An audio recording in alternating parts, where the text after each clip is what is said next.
Hello, my name is Pastor Kathy Kollar. I'm the pastor of Pleasant Valley Lutheran Church near Malabar Farm and St. Paul Lutheran Church in Lucas, Ohio. Greetings. We are reading through the Bible with commentary. We are in the book of Numbers, the fourth book of the Bible. We are up to chapter 15. The Israelites have traveled through the desert for more than a year. They have come to the edge of the promised land.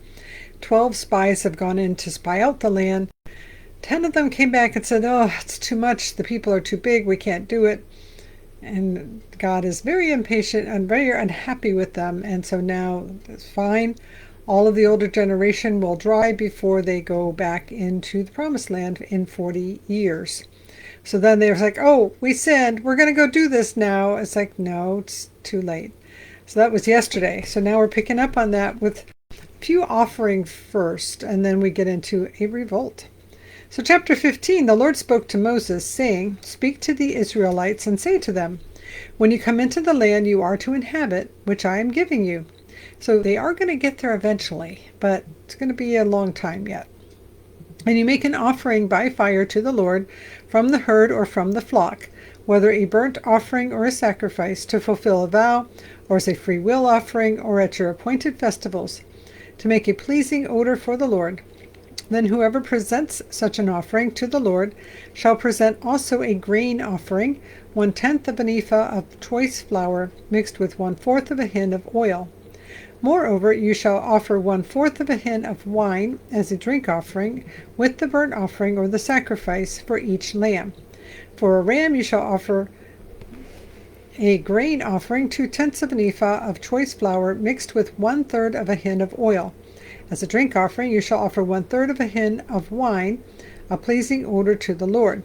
When you offer a bull as a burnt offering or a sacrifice, to fulfill a vow or as an offering of well-being to the Lord, then you shall present with the bull a grain offering, 3/10 of an ephah of choice flour, mixed with half a hin of oil, and you shall present as a drink offering half a hin of wine, an offering by fire, a pleasing odor to the Lord." So, you're going to get there eventually, and when you do get there and you start to sacrifice animals, well, even if you're still in the tabernacle sacrificing to the Lord, you don't just sacrifice the animal, you also present some grain and some wine, some drink. Verse 11, "Thus it shall be done for each ox or ram, or for each of the male lambs or the kids, according to the number that you offer, so you shall do with each and every one. Every native Israelite shall do these things in this way, in presenting an offering by fire, a pleasing odor to the Lord. An alien who lives with you, or who takes up permanent residence among you, and wishes to offer an offering by fire, a pleasing odor to the Lord, shall do as you do. As for the assembly, there shall be for both you and the resident alien a single statute, a perpetual statute throughout your generations. You and the alien shall be alike before the Lord. You and the alien who resides with you shall have the same law and the same ordinance." So when you're moved into the new country, well, even while you're going through the desert, there's lots of people with the Israelites. But especially once they get to the promised land, they do not manage to get rid of everybody. So there will be other people amongst the Israelites, and the law is the same for them as well. Verse 17, "The Lord spoke to Moses, saying, Speak to the Israelites and say to them, after you come into the land to which I am bringing you, whenever you eat of the bread of the land, you shall present a donation to the Lord. From your first batch of dough you shall present a loaf as a donation. You shall present it just as you present a donation from the threshing floor. Throughout your generations you shall give to the Lord a donation from your first batch of dough.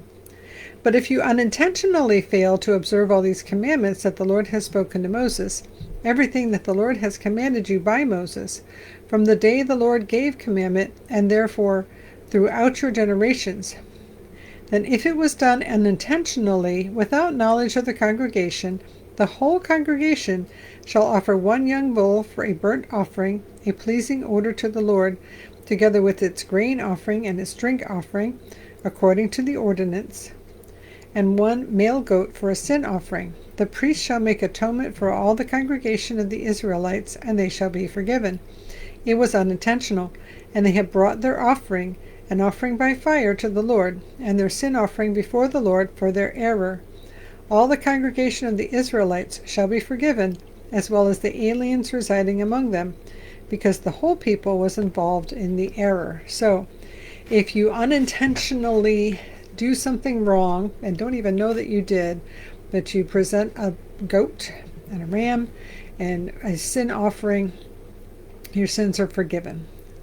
Verse 27, an individual who sins unintentionally shall present a female goat a year old for a sin offering.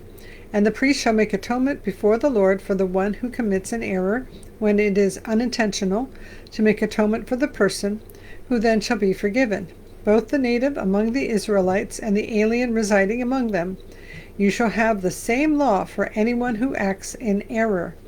But whoever acts high-handedly, whether a native or an alien, affronts the Lord and shall be cut off from among the people, because of having despised the word of the Lord and broken his commandment.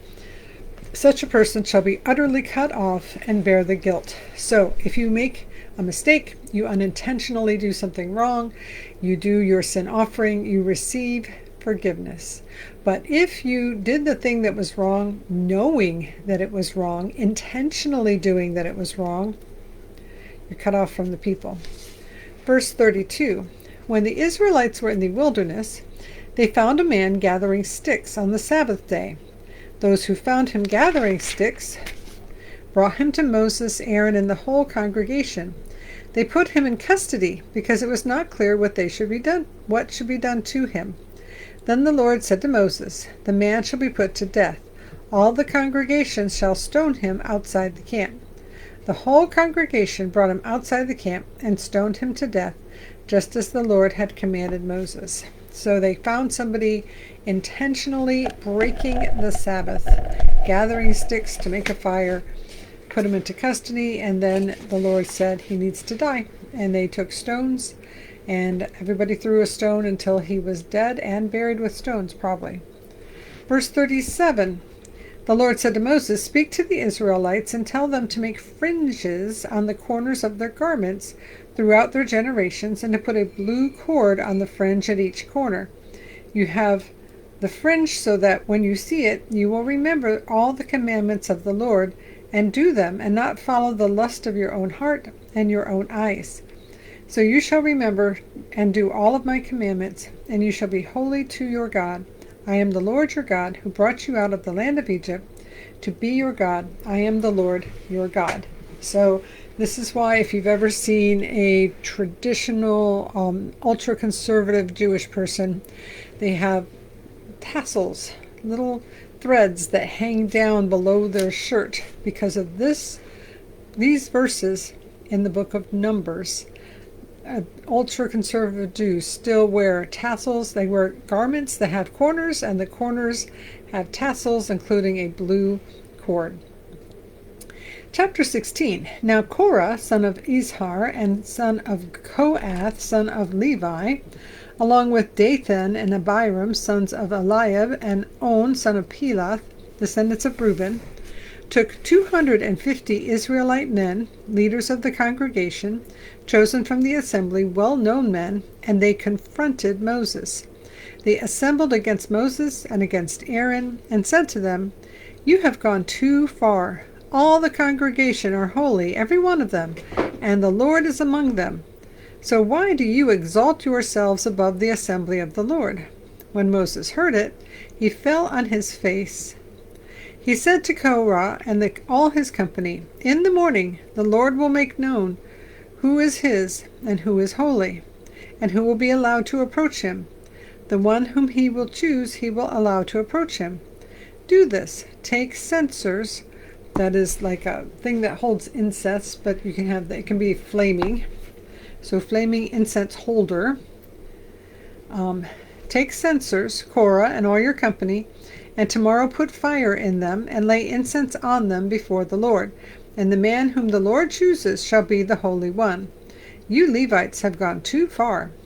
Then Moses said to Korah, hear now, you Levites, is it too little for you that God of Israel has separated you from the congregation of Israel to allow you to approach him in order to perform the duties of the Lord's tabernacle, and to stand before the congregation and serve them?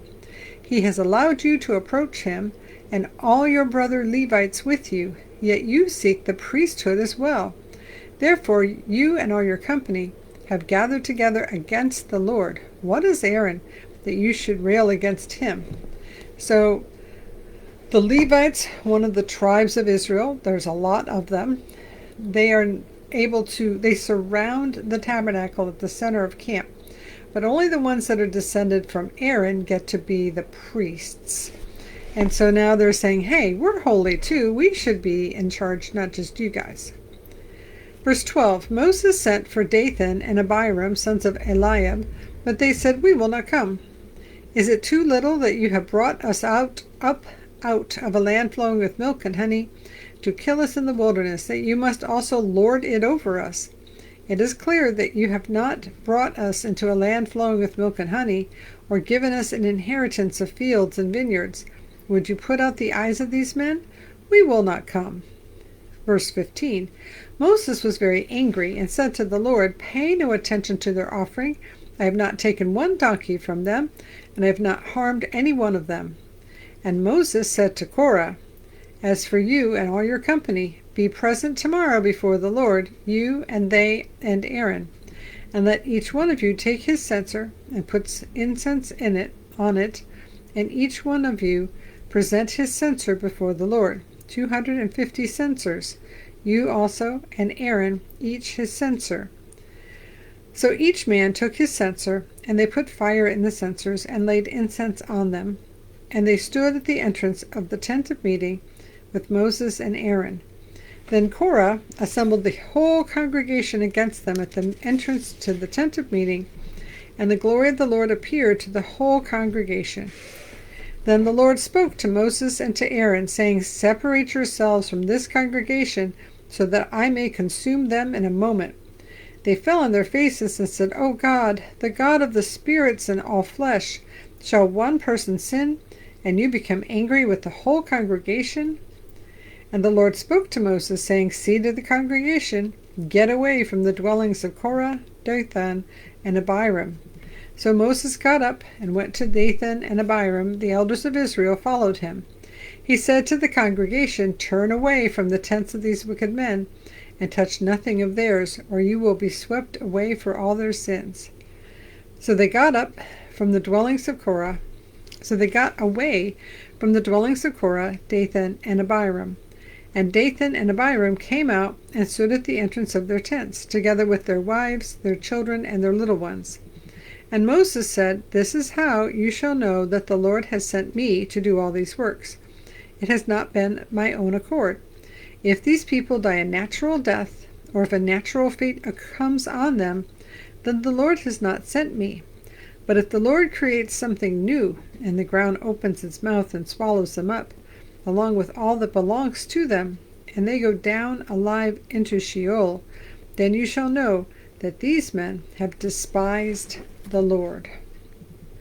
Verse 31, As soon as he finished speaking all these words, the ground under them was split apart. The earth opened its mouth and swallowed them up, along with their households, everyone who belonged to Korah, and all their goods.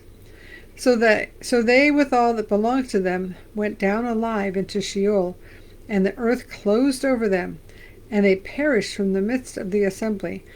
All Israel around them fled at their outcry, for they said, "The earth will swallow us too." And fire came out from the Lord and consumed the 250 men offering the incense.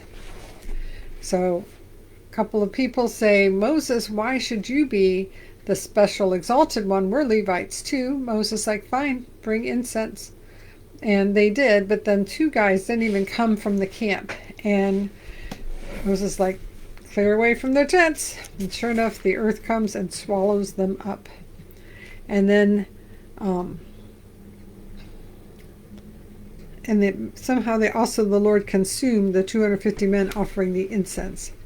Verse 36, Then the Lord spoke to Moses, saying, "Tell Eleazar, son of Aaron the priest, to take the censers out of the blaze, then scatter the fire far and wide, for the censers of those sinners have become holy at the cost of their lives.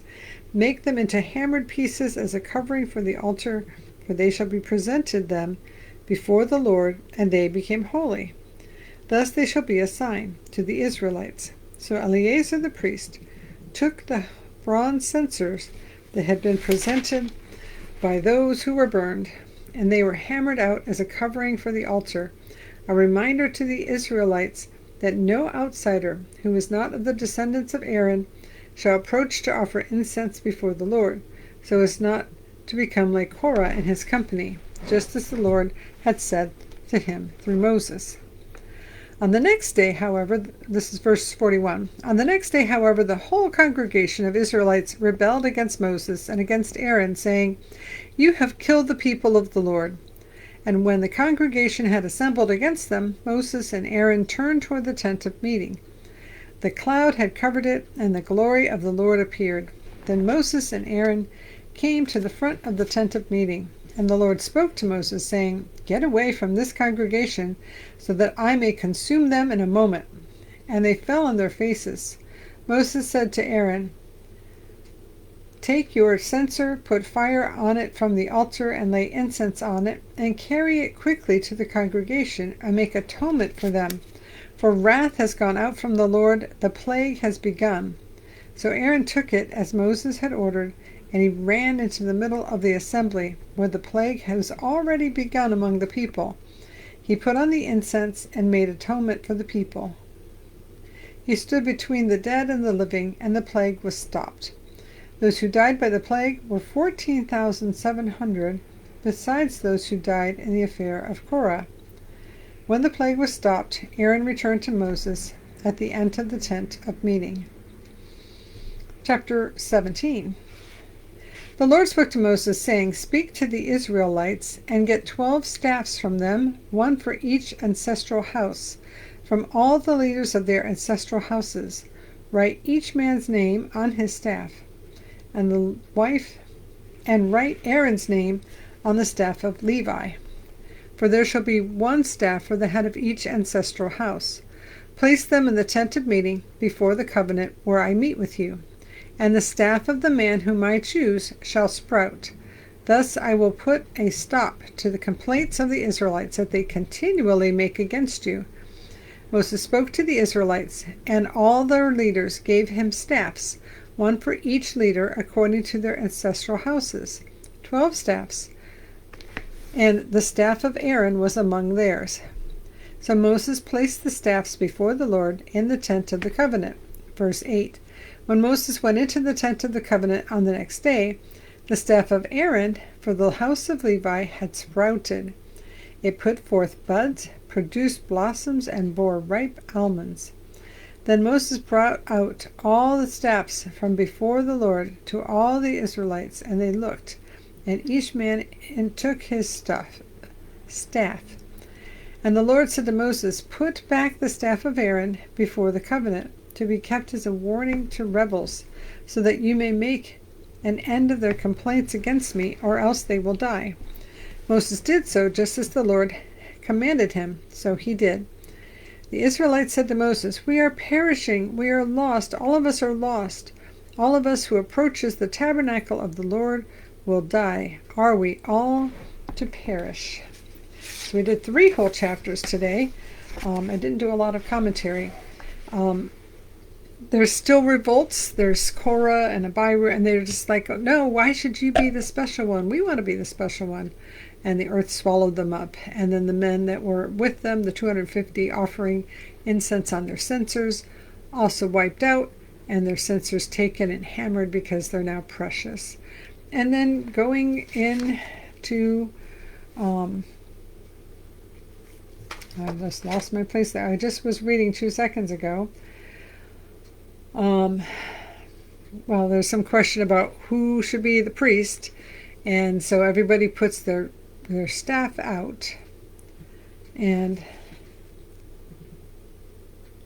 I guess this is not where the answer comes. It's not till tomorrow that we find out what happened after they put the staffs out, to see which one that God would select. I could have sworn I read that already.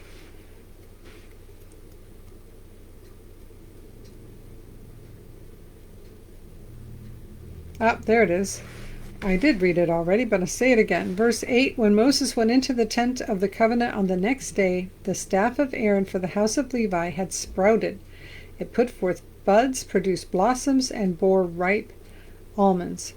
So of the staffs that are in there, all of them are still staffs except for Aaron's has become a tree. And Moses brought out all the staffs from before the Lord to all the Israelites. And they looked, and each man took his staff. But put the staff of Aaron back before the covenant. So staff of Aaron has become an almond tree. It's blossomed and created fruit. Just such a cool thing. So 3 chapters today. And now may the Lord bless you and keep you. May the Lord make his face shine upon you and be gracious unto you. May the Lord look at you with favor and give you peace. In the name of the Father, and of the Son, and of the Holy Spirit. Amen. Go in peace. Serve the Lord. Thanks so much for being here. We appreciate you.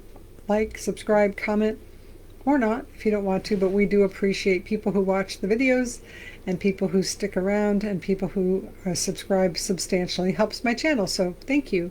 I just hope you have a wonderful and blessed day today.